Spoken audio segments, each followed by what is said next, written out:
Mutual inductance, इस chapter का last topic. ठीक है, लास्ट भी है, इंपॉर्टेंट भी है, डेरिवेशन के लिए भी इंपॉर्टेंट है, समझने के लिए भी इंपॉर्टेंट है। म्यूचुअल इंडक्टेंस क्या है? सबसे पहले the phenomena of production of induced EMF in one coil due to change of current in the neighbouring coil. Mutual मतलब कि किसी दो कॉइल के बेसिस पे बात हो रही, सेल्फ मतलब एक ही कॉइल था, उसी में करंट डिक्रीज या इंक्रीज करने पर फ्लक्स चेंज हो रहा था। म्यूचुअल इंडक्शन माने कि हम किसी दूसरे में करंट चेंज कर रहे हैं और उसके कारण किसी दूसरे कॉइल में ईएमएफ इंड्यूस हो रहा है। तो ये कंसेप्ट है, जैसे मैं बना के दिखाता हूं आपको। मान लेते हैं ये हमारी एक बैटरी है, ये हमारी एक प्राइमरी कॉइल हो गई, ठीक है, ये रेहोस्टेट हो गया, ये की हो गई, ये की हो गई, ये बैटरी हो गई, ये रेहोस्टेट हो गया और ये प्राइमरी कॉइल हो गई। अब दूसरी कॉइल मान लेते हैं, दूसरी कॉइल ये है,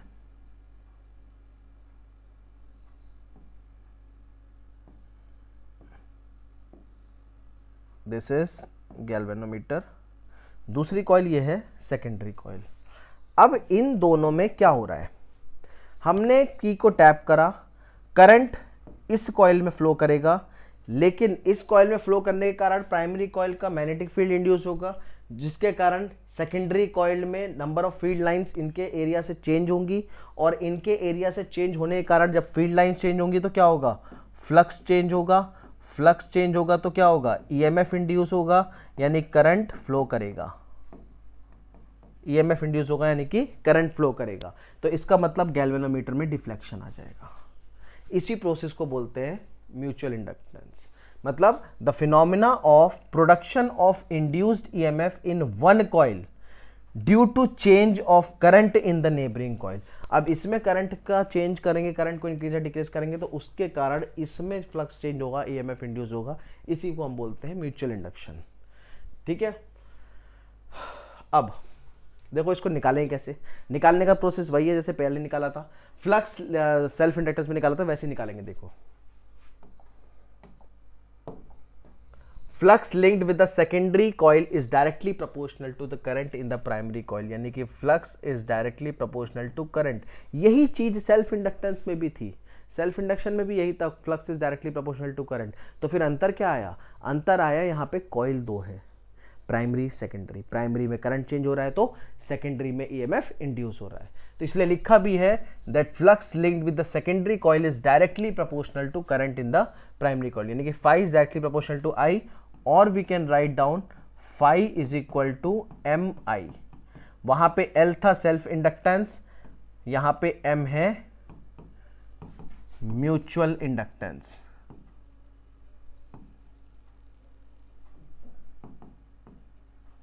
यहां पे M है mutual inductance. So any change in the current setup and induced EMF in the secondary, कोई भी चेंज क्या करेगा, ईएमएफ इंड्यूस करेगा सेकेंडरी में। तो E इज इक्वल टू, अब देखो जैसे पीछे निकाला था E is equal to D phi by D T, बिल्कुल उसी तरीके से निकालना है। तो E is equal to D phi by D T, ठीक है, और we can write down E is equal to क्या होगा, D phi, phi is equals to M I, तो D by D T of M I, ठीक है, या minus D phi by D T minus D by D T of M I.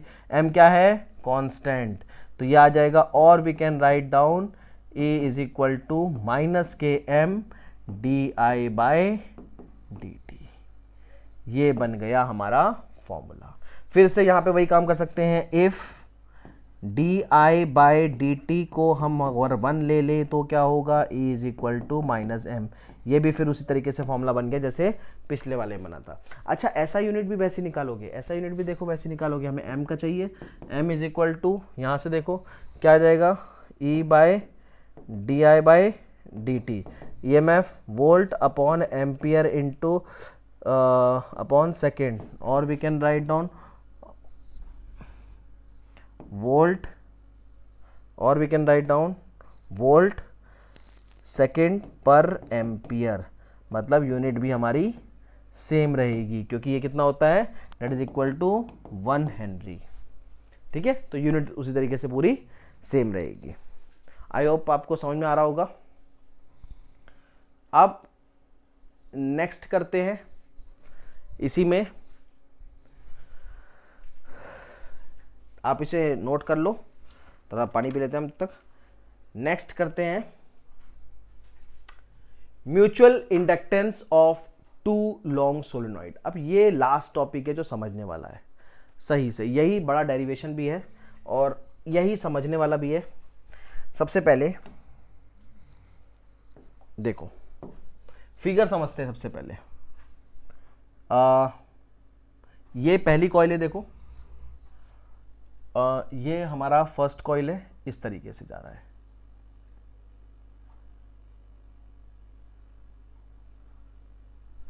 ठीक है, ये हमारी पहली कॉइल है, तो इसमें हम करंट लेंगे I1।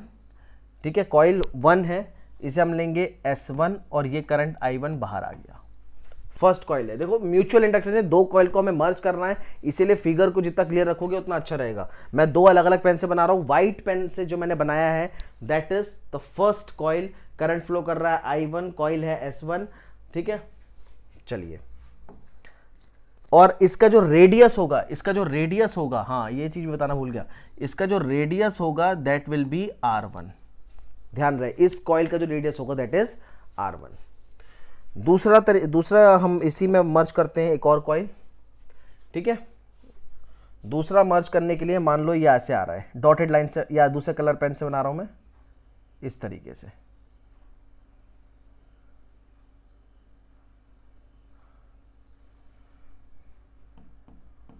I2 S2 I2 और इसका जो रेडियस होगा दैट विल बी R2 इसका रेडियस हो गया। हालांकि R से फर्क नहीं पड़ेगा, वो भी मैं आपको बताऊंगा कैसे। ये हो गया हमारा फिगर तैयार, क्लियर है। I1 S1 I2 S2। ठीक है, R1 R2, R1 व्हाइट वाले का रेडियस, R2 बड़े वाले कॉइल का radius. Now when the current I2 flows through S2, ठीक है, जब I2 करंट फ्लो कर रहा है सेकेंडरी कॉइल से, मतलब I2 करंट फ्लो कर रहा है सेकेंडरी कॉइल से, तो क्या होगा, flux is set up in the primary coil S1।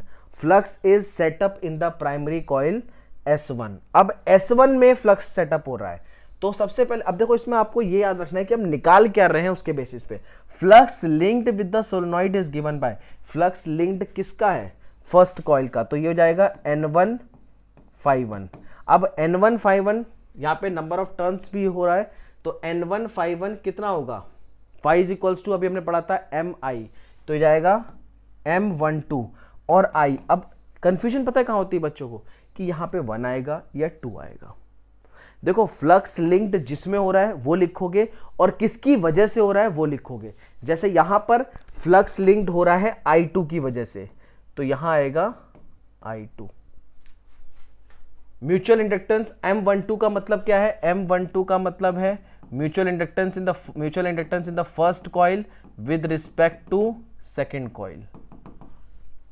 ठीक है, N1 is equals to M12 I2। मैं होप ये समझ में आ गया होगा कि N1 मतलब फ्लक्स लिंक्ड हो रहा है फर्स्ट कॉइल में, किसकी वजह से हो रहा है, I2 की वजह से। तो करंट कहां फ्लो कर रहा है, I2। फिर से मैं बता रहा हूं, करंट I2 में फ्लो कर रहा है, तो I2 में करंट फ्लो करने के कारण फर्स्ट कॉइल S1 में फ्लक्स इंड्यूस हो रहा है, फ्लक्स लिंक हो रहा है, तो वही मैंने लिखा है यहाँ पे N1 is equals to M12 into I2। Second है magnetic field due to I2 in S2।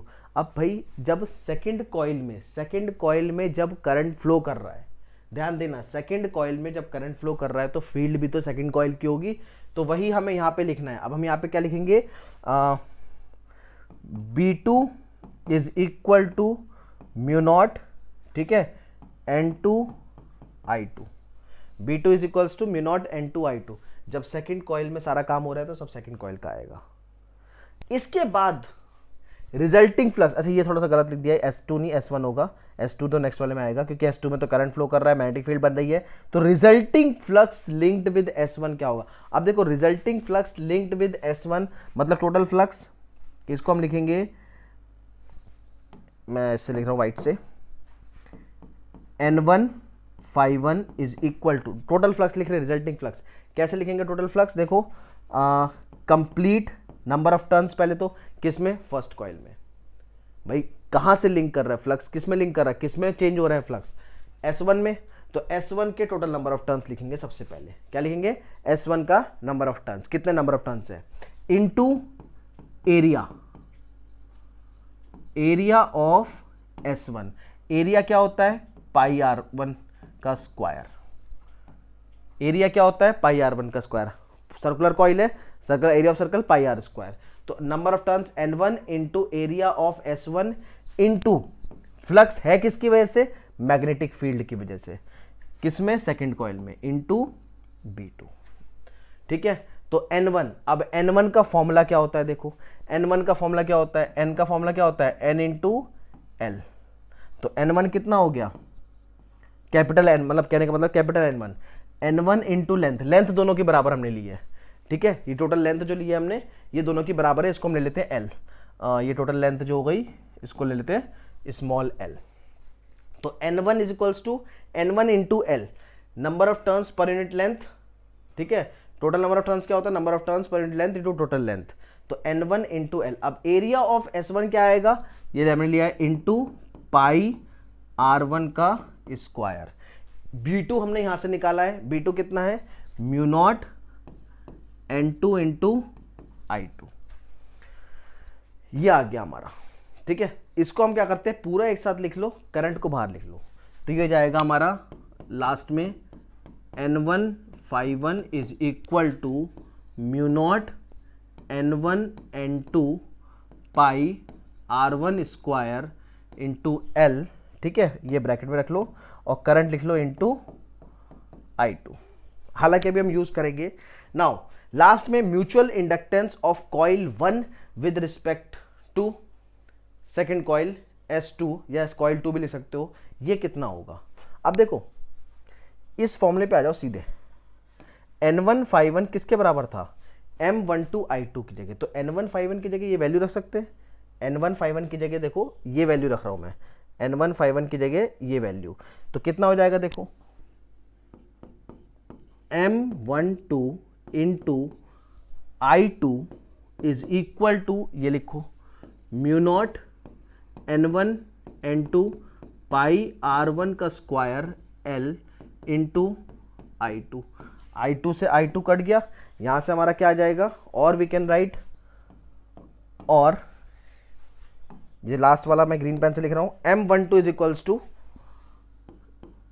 M12 is equal to mu naught N1 N2 pi R1 square L। इसको मान लेंगे हम इक्वेशन नंबर 1। इसे क्या मान लेंगे? आई होप स्क्रीन में आ रहा होगा। हाँ, इसे मान लेंगे हम इक्वेशन नंबर 1। फिर से रिपीट कर रहा हूं, देखो हमने क्या किया। सबसे पहले करंट फ्लो कर रहा है सेकेंडरी कॉइल में, तो सेकेंडरी कॉइल में करंट फ्लो कर रहा है तो उसके कारण प्राइमरी कॉइल में फ्लक्स लिंक होगा, फ्लक्स चेंज होगा। तो हम वो निकाल लेंगे फ्लक्स कितना चेंज हो रहा है, तो वो हमने निकाल लिया। I2 के वजह से हो रहा है तो I2 लिख लिया। फिर मैग्नेटिक फील्ड कितना है, तो मैग्नेटिक फील्ड हम, भाई मैग्नेटिक फील्ड तो उसी में बनेगा ना जिसमें करंट फ्लो कर रहा है। तो करंट फ्लो कर रहा था सेकंड कॉइल में, तो हमने मैग्नेटिक फील्ड भी सेकंड का लिया। बाकी सारा काम हम फर्स्ट कॉइल का कर रहे हैं, मैग्नेटिक फील्ड खाली सेकंड का लिया है बस। ठीक है, इस वाले फॉर्मूले को आपको इसको याद रखना है कि total flux link to the coil कैसे निकालेंगे। तो हमारा वहां से M12 आ जाएगा। अब नेक्स्ट सेम काम हमें यहां भी देखना है। देखो अब अगर हम करंट I1 में फ्लो कराएंगे, अगर हम करंट I1 में फ्लो कराएंगे, मतलब इसी फिगर में दोबारा देखो, अगर I1 करंट फ्लो कर रहा है और S2 करंट इंड्यूस, मतलब S2 में करंट इंड्यूस हो रहा है, फ्लक्स लिंक हो रहा है, ठीक है, म्यूचुअल इंडक्टेंस, तो यही काम दोबारा करना पड़ेगा।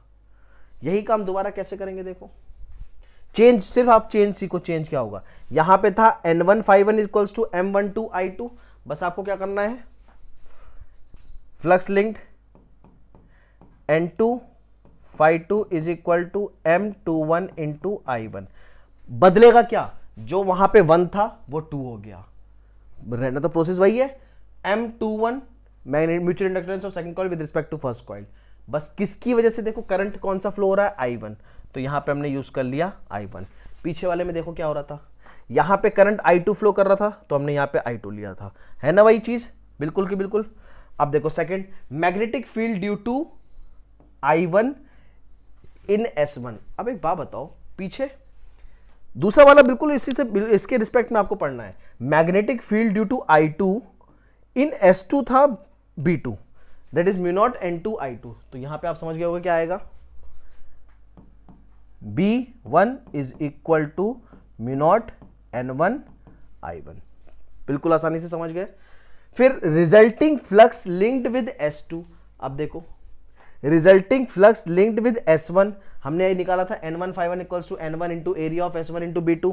अगर यहां फॉर्मूला लगाएंगे तो क्या फॉर्मूला लगाते, N1 की जगह हम लगाते, यहां पे लगाते हम N2 ∅2 is equal to N2 into area of S2 into, इसके हिसाब से area of S2 into B1। लेकिन यहां पे कोई चेंज नहीं आएगा, मैंने ऑलरेडी लिखा है सेम। सेम क्यों लिखा है, यहां पे एरिया ऑफ S2 नहीं लेंगे, एरिया ऑफ S1 ही चलेगा। क्यों चलेगा, क्योंकि हमने जो सोलेनॉइड जो हमारी है, जो हमने कंसीडर करी है, that is long and the total flux can be confined solely inside the solenoid, वो पूरी की पूरी सोलेनॉइड के अंदर ही हमें कंसीडर करके चलनी है। तो उस केस में यहां पे S मतलब पाई R2 का स्क्वायर नहीं लेना है, बस यही चीज सीखनी थी। यहां पे भी क्या आएगा, एरिया ऑफ S1 ही आएगा, S2 नहीं आएगा। तो इसका मतलब ये तभी तो सेम रहेगा। तो M21 जो हम लास्ट में निकालेंगे इसके हिसाब से तो वो सेम ही रहेगा, ठीक है, ये पूरा का पूरा सेम रहेगा। मैं आपको बता भी देता हूं कैसे सेम रहेगा। देखो जब आप, सॉरी आगे हो गया, जब आप इसे पुट करोगे तो देखो N2 क्या आएगा, N2 into L, area of S1 क्या आएगा, पाई R1 स्क्वायर इंटू B1 कितना आएगा, mu naught N1 I1। I1 इस वाले I1 से कट जाएगा, यानी कि M21 जो आप निकालोगे यहां पर, देखो M21 जो आप निकालोगे वो वही आएगा। देखो M21 इज इक्वल्स टू कितना, म्यू नॉट, फिर N1 N2 पाई R1 का स्क्वायर, पाई R1 का स्क्वायर, L, ठीक है। अब इसे मैच करो, let it be second equation. अब इसे मैच, प्रोसेस वही है। देखो वहां पे भी N2 ∅2 की जगह आपको यही पुट करना है, यहां पे भी M21 इंटू I1 और I1 से कट जाएगा, जो बचेगा वो आपका आ गया mutual inductance of coil 1 with respect to the second coil. जो हमने पीछे निकाला है सेम आएगा। ये देखो M12 is equal to mu naught N1 N2 pi R1 का स्क्वायर L। अच्छा, ये coil 1 with respect to second coil था, ये कॉइल 2 विद रिस्पेक्ट टू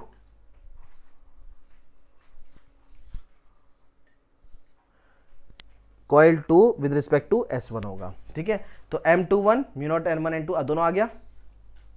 चलो अब दोनों कंपेयर करेंगे, तो दोनों कंपेयर करेंगे तो क्या निकलेगा, M12 is equal to M21 is equal to mu naught N1 N2 pi R1 का स्क्वायर L, यही फॉर्मूला निकलेगा, है ना।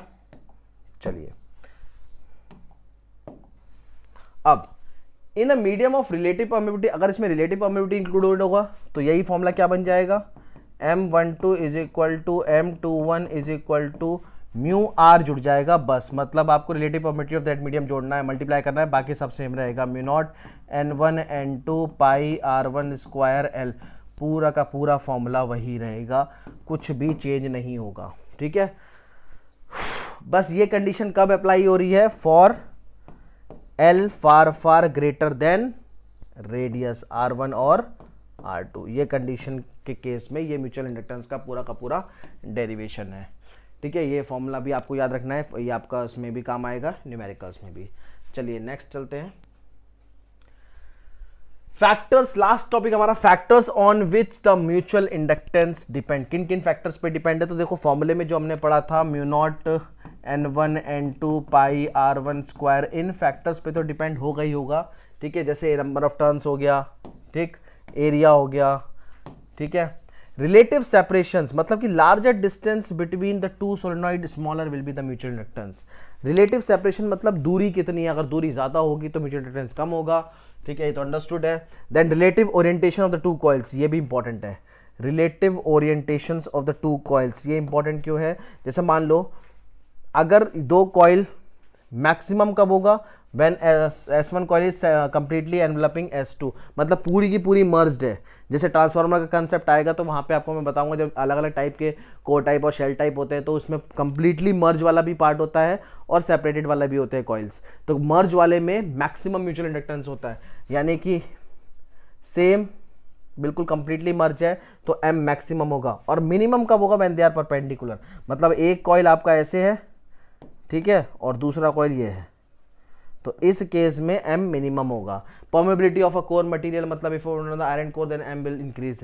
जैसे अभी हमने देखा था पिछले वाला में, सॉफ्ट आयरन कोर अगर हम यूज करेंगे इस तरीके से तो उसकी रिलेटिव परमेबिलिटी से मल्टीप्लाई होगा तो ऑब्वियसली बात है कि M इंक्रीज कर जाएगा। तो ये था हमारा म्यूचुअल इंडक्टेंस का पूरा पार्ट। Thank you.